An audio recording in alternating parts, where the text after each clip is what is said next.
Hello, welcome back to Blender Sushi Live Nothing. In this episode, I'll be sharing with you the breakdown of how I created this creature from the abyss.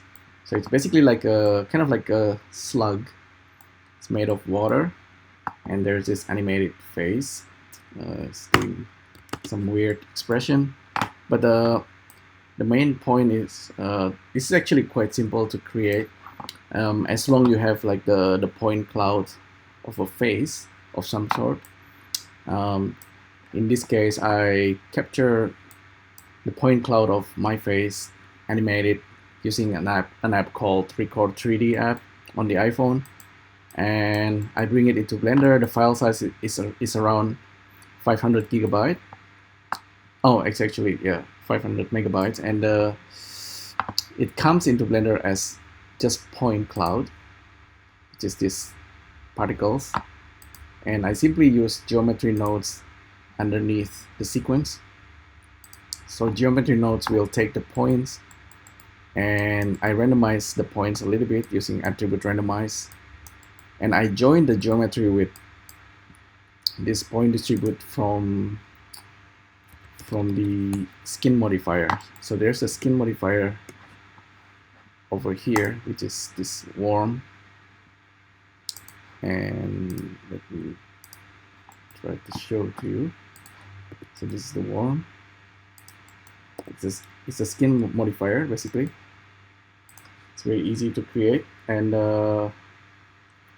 I just merge it together using geometry nodes. So let's put this back together. Let's go back to object mode. Let's just attach them together. So this is possible because I'm using join geometry and points to volume. So there's some kind of thickness happening. There's nothing on the inside. It's just on the surface, and I can play around with the point to volume, volume to mesh as usual. This gives you some kind of threshold, density, maybe 1. So this is the face of the creatures.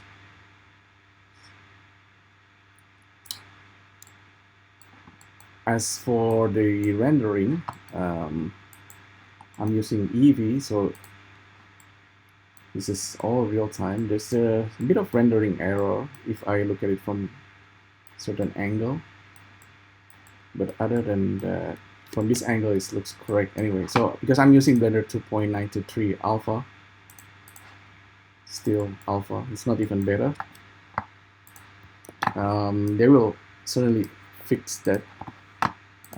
For now, I'll show you the material. The material is actually as important as the setup itself.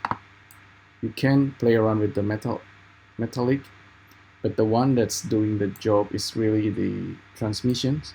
So you need to have transmission on. You can have alpha a little bit. You can play around with the alpha a little bit. In order to do that, you need to ensure alpha blend is on. I think, oh, I have backface culling. Okay, that's interesting. Maybe I can just turn off this thing. Yeah, so this killed the rendering error. Screen space refractions, that could be on and off. You can also use that, I guess. Translucency, so there's a roughness. This one control, it makes it more like a little bit like icy, but I think I quite like this kind of like a dirty water. So we have our slug creatures.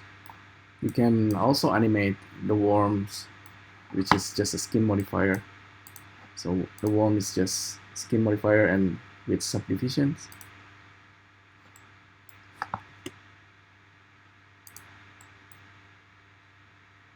Yeah, I think I quite like this effects. Yeah, so it's pretty easy to create. Once again, what else I'm going to talk about? I guess that's pretty much it. The worms, let me try to animate the worms a little bit. This is a skin modifier. Maybe we can animate it using shape keys.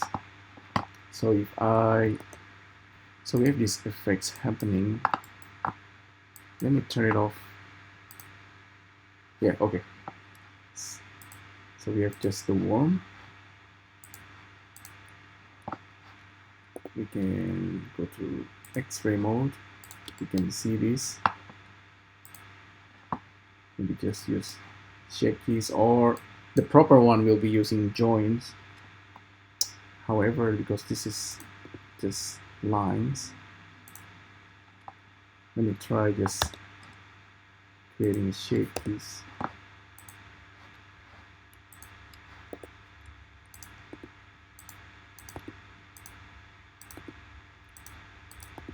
So it's a slug. It's not a snake like in that movie, The Abyss. But you can deform this as you like. Ideally, this point cloud will also move with it. So yeah.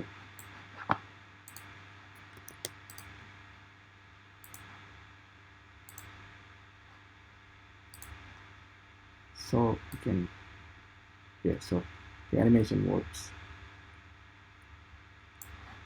This head part should convincingly move with the worms, however. So for that, we might need to have some kind of rig, proper rig. But I quite like the result. Maybe the worm itself. Maybe I need to subdivide this after all. Okay, so this is how I created the slug from the Abyss. Alright, so there you go. Hopefully you find this useful. Thanks again for tuning in, and I'll see you next time. Thank you. Bye.